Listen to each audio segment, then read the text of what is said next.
32 years ago, on 16th June 1976, across many townships of our country, sacrifices were made by youth of that time. People laid down their lives for the sake of freedom. Freedom is coming tomorrow. On June 16, 1976, high school and secondary students walked out of class to peacefully protest learning their syllabus in Afrikaans. Thousands of students went out to march for English being the language of the curriculum and for their right to choose. The police at first tried to turn back the unarmed students with tear gas, and eventually it turned into gunfire, which killed over 100 students.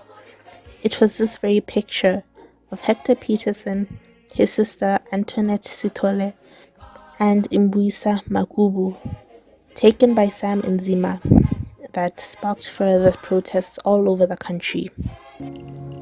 After all these years, I realized that it's not just a picture, it's something quite big. It did something good for the country. We buried my brother on the 3rd of July. The hardest part of it was, why did police open fire? It really did not make sense. Because as we were students, we never had weapons. The photo itself tells it all. Even the youngest were there, they felt like being oppressed is not okay. Look at what happened. Even the youngest was killed. So to me, the picture reflects all those families who had similar incidents, because I know that we were not the only ones. The Soweto Uprising marked the beginning of the end of apartheid. In 1991, June 16 was marked as Youth Day in South Africa and was made a public holiday.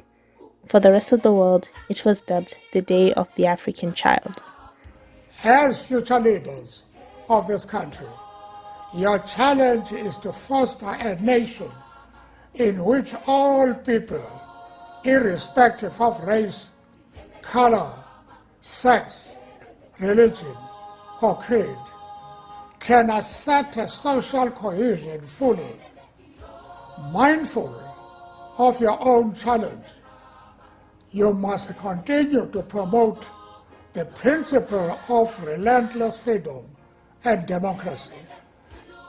It was because of the sacrifices of these children that we must ensure that we continue to fight for our rights every day, whether it is through the smallest gestures or leading the largest riots.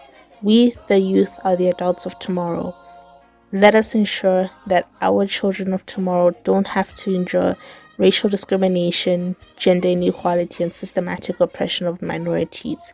We have come so far. Our predecessors made that possible. So now we have to fight for a better tomorrow. We have to fight for a better Africa. Not forgetting those who had to surrender their lives for yours to be spared today. On the 16th of June in 1976, we were so excited. It was like we were going on a school trip. To them, it was just a joyful march. The singing, the chanting, we felt free. Surprisingly, the whole of Soweto came together to march. About 10,000 students